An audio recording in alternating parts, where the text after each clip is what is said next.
What up, boys? This is Gaz, and welcome to another Warframe video. So, you might be viewing this video from the command on Twitch that shows you the stat stick information. So we're going to go over Khora stat stick information here. If you're not from Twitch and you're just looking for stat stick information, this is the place for it. But this will be mainly focused on Khora stat sticks. We're going to go over all the stats you want, all the stats you don't want on Khora. I'm also going to show my current Khora build for running Kuva Survival Requiem missions. So, make sure, if you're not from Twitch, make sure you check out that Twitch channel, twitch.tv/Gaz_TTV. So let's get into it. I've made a no Riven stat stick build for you guys. I'm going to show what my main stat stick is, and we're going to just show how the damage works and what you should do when you're playing Khora in a mission. So let's first go over the stat stick. This is what this video is about, is a stat stick for Khora. So I normally recommend to run corrosive on your stat stick for Khora. And the reason for that is because the Corpus don't have any armor, the Infested don't have any armor, and Corrosive is going to one-shot pretty much every enemy you see, and especially the Grineer. They have armor as well. There's certain types of Grineer that do have armor that is not weak to Corrosive, but you usually are dealing so much damage that it's fine. So for this build on the Broken War, which is a weapon you get for free from the story mission, this will work great. So the situation here is we're running Prime Pressure Point because Condition Overload does not work on Khora's Whipclaw. We're running Prime Fever Strike and Shocking Touch to make corrosive damage. And as you probably will assume at this point, the mods equipped to your weapon will actually work on Khora's first ability, the Whipclaw. We have an entire infographic to go over that. We've got Blood Rush. This works with Khora's Whipclaw as well. So all these mods are going to apply to your Whipclaw. Sacrificial Steel to push our crit chance even higher, get us into red crit territory.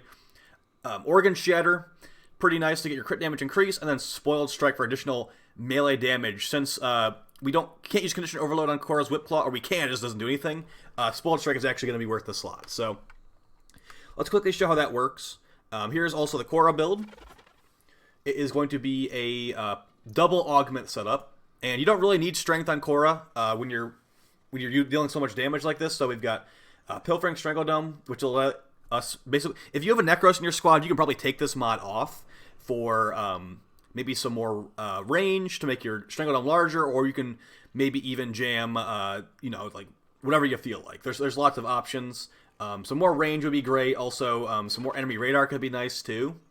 And by the way, for the Aura mod, you're probably going to want either one Brief Respite in your squad or enemy radar.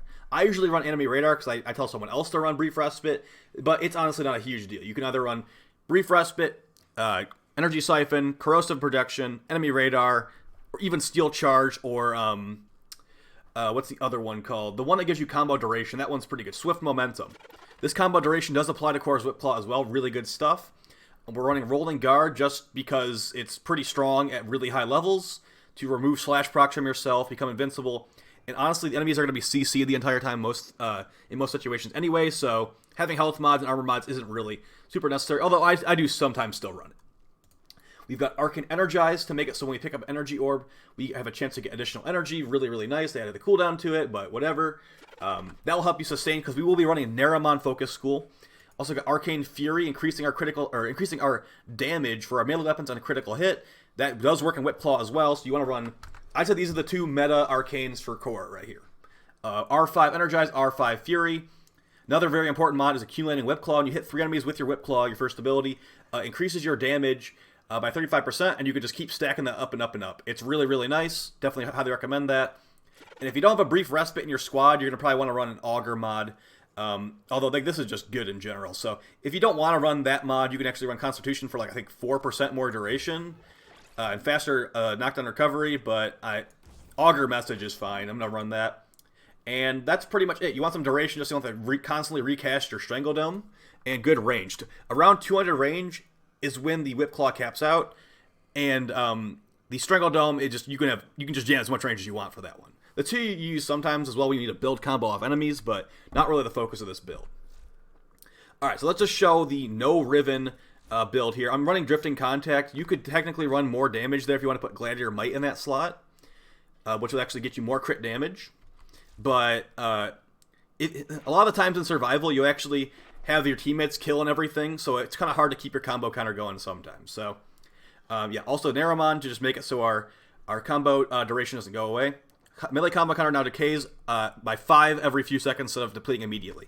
Pretty important for keeping your maximum crazy damage up. So we've got some Goose Strike officers. So here's what I'm going to recommend to you guys.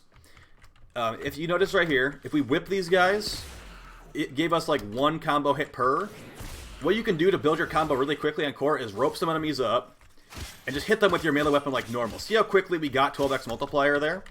Now we can just whip them with red crits and no Riven. And now this is definitely less damage than if you had a Riven, but yeah, that's pretty much the situation there.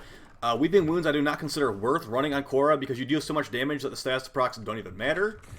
These are the tankiest guys you can spawn here besides like a Nox. So, you know, actually the Whip Claw does make them take double, or the Ensnare makes them take double damage, but that's whatever. So, another thing that's very annoying is the Smita Kavat's orange crit buff will make your red crits go to orange crits on Khora's Whip Claw. Very frustrating. So that's the no Riven build right there. I'm going to show a Riven build on the stat stick I use, which is going to be the Jaw Sword. And there's a couple reasons why I use the Jaw Sword. As you can see, the stats are lower on this thing than the Broken War, but it makes up for that for having higher Riven stats. So Riven disposition is very important on a stat stick for Khora. If you're trying to run a Riven. See, it's pretty much the same build, but we have a Riven mod here. And instead of Spoiled Strike, we have Blade of Truth, which is an augment mod just for the Jaw Sword. There's a couple other augment mods that are very similar to this for like the Dual Cleavers, the Mire, a couple other ones, the Skana. You can run those. Those are really good as well. But the thing is, like, it has pretty high Riven stats. So let's get that image up on screen right here. But what I'm talking about. So here is going to be the rundown on Rivens for Khora's Whip Claw and what you should be looking for, what you should not be looking for. So top tier stats, basically crit chance, crit damage, overall melee damage, because Conditioned Overload does not work on Khora's Whip Claw. So those are like the top 3, I'd say the top 3 most useful stats. And then elementals after that can be good. For example, I have Toxin on mine. So that's going to let me get more corrosive damage. If I wanted to like maybe take this Toxin mod off and put like another crit damage mod there, I could do it.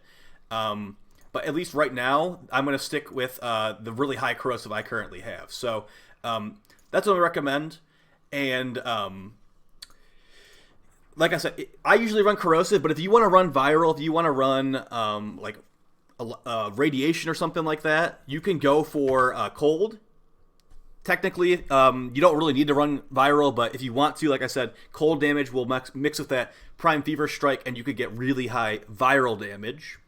But you can one-shot level 7,000 with this kind of a build, so don't worry too much about it. When everything gets stacked up, like you're accumulating Whip Claw, all this stuff, you will be annihilating. So top stats are at the top there. Some stats that are okay, but not like really what you're looking for a God roll. Combo duration. That's going to make it so you could be either lazy or you can like be a little bit safer to keep your combo around if you're running Naramon. Also, combo duration can be nice if you refuse to run Naramon and are insisting on running Zeneric. You can actually keep your combo a little bit more reliably with that, but keep in mind your combo goes entirely away if you are running Zeneric instead of Naramon for this.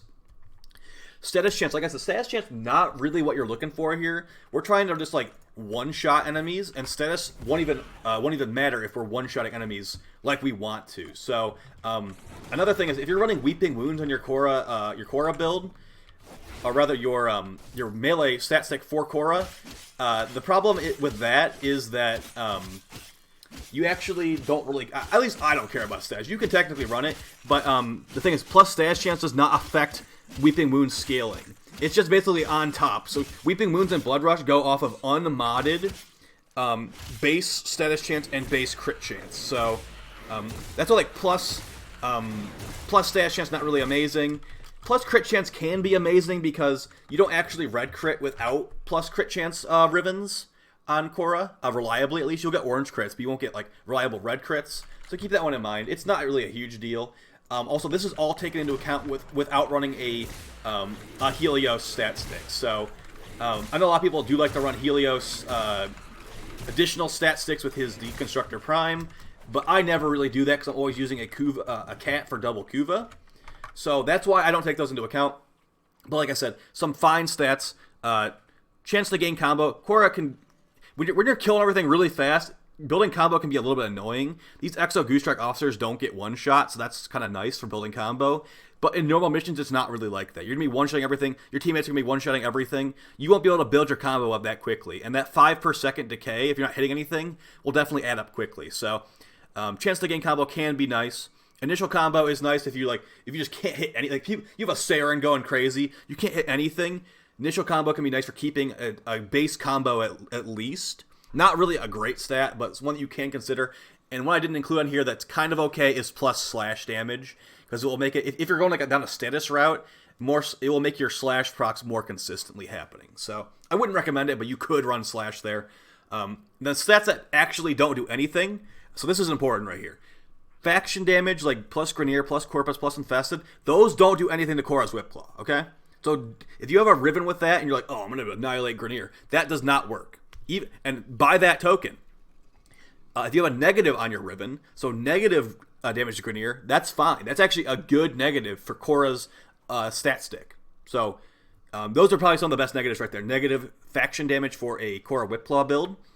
Combo efficiency obviously doesn't do anything because you're not heavy attacking.